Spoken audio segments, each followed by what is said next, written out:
en simplemente 2 segundos puedo terminar el debate. Porque allí Jordan Peterson le está marcando de que por qué para ella estaría mal ofender a alguien, en este caso la comunidad LGBT, cuando ella no tiene ningún reparo en ofender a un pensador conservador. Pero el pensador conservador va a favorecer ese tipo de ofensas cuando sabe que genuinamente la persona, en su deber de buscar la verdad, puede realizar preguntas incómodas o decir comentarios incómodos que contradigan lo que uno postula. Y de eso se trata, de aceptar ciertas incomodidades con madurez. Voy a dar un caso simple porque no se me ocurre otro, que ya sé que después vienen comentarios de cuentas trolls que dicen sos muy autorreferente, sos muestra tu soberbia. Bueno, qué triste consumir un canal que les desagrada, pero en el caso mío, por ejemplo, yo amo muchísimo leer a Byung-Chul Han. De hecho, estoy leyendo algunos de... Me he comprado 2 libros nuevos, quiero compartirlos. Vamos a volver aquí. Por ejemplo, este libro que me fascina, que lo estoy usando ahora, La salvación de lo bello. Uso algunas partes porque estoy escribiendo una novela de terror y ciencia ficción en este momento. Les aviso para que sepan. Estoy escribiendo una novela de terror y ciencia ficción. Y este libro que se llama El aroma del tiempo. Y Byung-Chul Han, así como tiene momentos que para mí son deliciosos, por no encontrar otra palabra al momento de que escribe este gran autor, tiene críticas muy fuertes a Donald Trump, que para mí son a veces hasta injustas. Y no es que yo sea militante de Donald Trump, pero sé que en la libertad de expresión y en el desarrollo filosófico uno a veces se expone a ofender a otro, pero buscando siempre la verdad. Y es aquí donde nuevamente quiero marcar lo que es precisamente la distancia que yo tomo, por ejemplo, con Venegas Lynch. Porque aclarado esto, vamos a volver a compartir pantalla porque es un ejemplo, no quiero que se tome como un ataque a la persona. Cuando dice, lo de Olga me pareció vulgar. Como católico me resultó ofensivo, pero precisamente para eso es la libertad de expresión. Bueno, de hecho no. Esto es lo que confunde un pensador liberal que seguramente no tenga grandes estudios en el realismo filosófico, quizás sea inmanentista, pero eso demuestra que toda ideología es inmanentista. La libertad de expresión no es lo mismo que el libre arbitrio. El ser humano, en tanto que humano, por naturaleza, su forma, es decir, su alma racional, la forma propia de esta composición que nosotros tenemos, nuestras almas, poseen 2 grandes potencias. La capacidad de querer y querer el bien, que es la voluntad, y la capacidad de conocer la verdad, que es la inteligencia. En ese punto,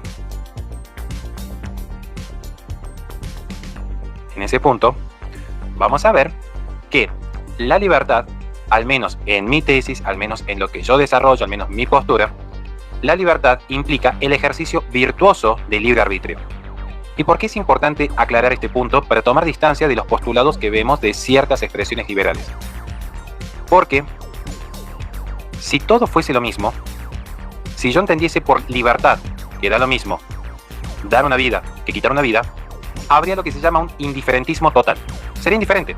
Si es libertad hacer el bien y es libertad hacer el mal, entonces no hay diferencia entre el bien y el mal, porque finalmente es la voluntad del hombre, ese voluntarismo que si bien tiene un preámbulo en Duns Scotus, se empieza a profundizar en Guillermo de Ockham y se termina de consolidar en la modernidad, en ese voluntarismo todo dependería de la mera intención del sujeto.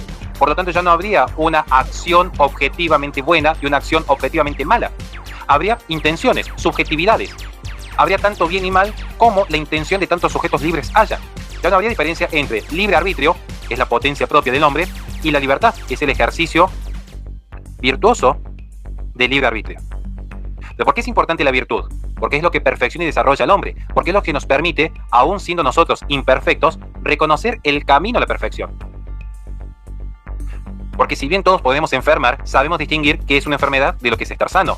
Y aunque todos podemos enfermar y todos alguna vez nos enfermamos, como conocemos la esencia del cuerpo sano, queremos estar sanos. Porque el bien implica la perfección del ente conforme su propia esencia. Si todo es libertad,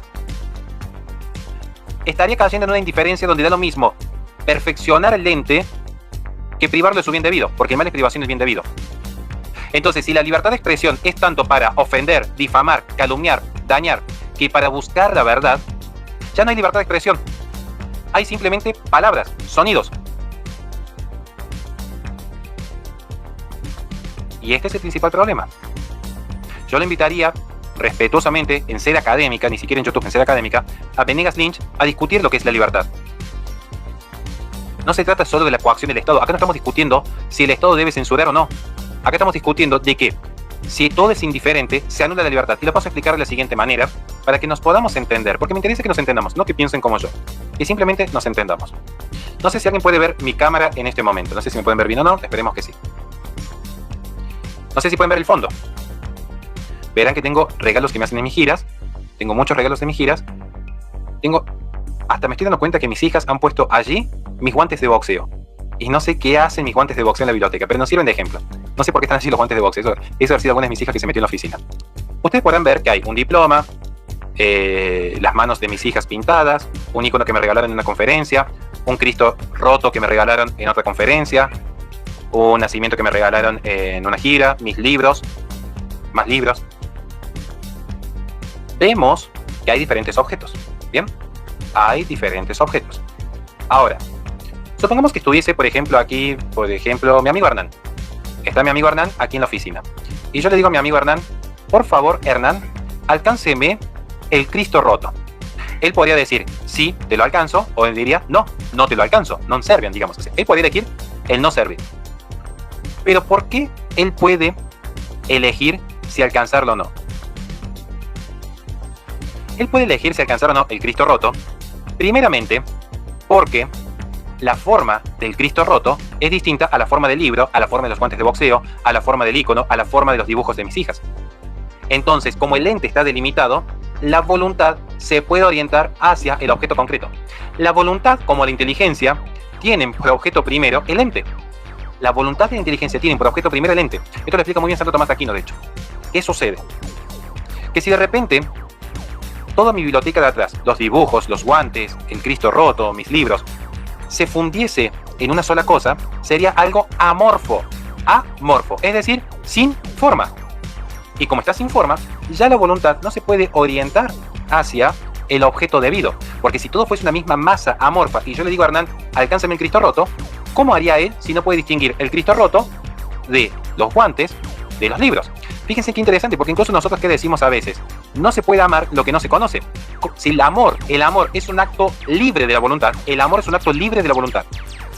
Si el amor es un acto libre de la voluntad, y yo digo, no se puede amar lo que no se conoce, quiere decir que el amor no se puede desplegar hacia lo que no se conoce. ¿Y qué es lo que es el conocimiento? La internalización de la forma.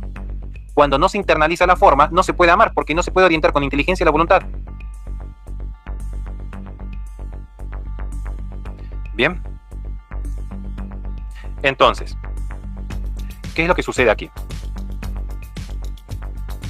Si yo anulo las formas debidas, luego no puedo hacer la distinción entre lo que es bueno de acuerdo a la esencia y malo como privación. Que es el problema que tienen, por ejemplo, los herederos del pensamiento monista de Baruch Spinoza. ¿Por qué para el inmanentismo monista la vida individual del hombre no vale?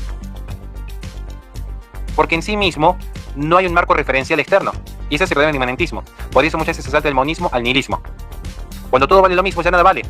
Cuando todo vale lo mismo, ya nada vale. Y esto, por ejemplo, Venegas Lynch y los liberales, defensores de una economía abierta de mercado, deberían saberlo. ¿Por qué el aire no vale? No tiene costo. Por el simple hecho de que no es escaso. Entonces es indiferente. ¿Por qué es indiferente? Porque no es diferente. Porque no está individualizado, fragmentado, particionado, susceptible de apropiación y de distinción. Elemento fundamental. ¿Qué sucede aquí? Si yo tengo la biblioteca amorfa, sin forma, mi amigo Hernán no podría distinguir. No, él diría, yo quiero alcanzar el Cristo roto, pero no lo veo, no lo puedo distinguir de los libros. Entonces, vamos a ver que, como dijimos recién, la voluntad queda anulada. Es un poco lo que pasa con los no binarios. Ni varón ni mujer. Y se anula. Se anula tal, este es un fenómeno interesante, y lo que pasa con la libertad de expresión es lo mismo que pasa con la libertad sexual. La liberación sexual no fue liberación en sí, fue aniquilación. Supresión sería la mejor palabra. La liberación sexual implicó la supresión sexual. Porque detrás de esa liberación sexual, con el tiempo, ¿qué es lo que hubo? Menores hormonizados, transiciones quirúrgicas, no binarios, lenguaje inclusivo, pero finalmente uno sale a la calle y dice, no sé si eso es un hombre, es una mujer, me abstengo por si las dudas. Finalmente la liberación sexual fue la supresión sexual. Y no en vano van a ver que en nombre de la libertad sexual, siendo que el sexo es el medio idóneo, natural y habitual para comunicar la vida, hoy, en pleno auge de liberación sexual, lo que menos hay son nacimientos. A mí me miran extraño por tener 3 hijos.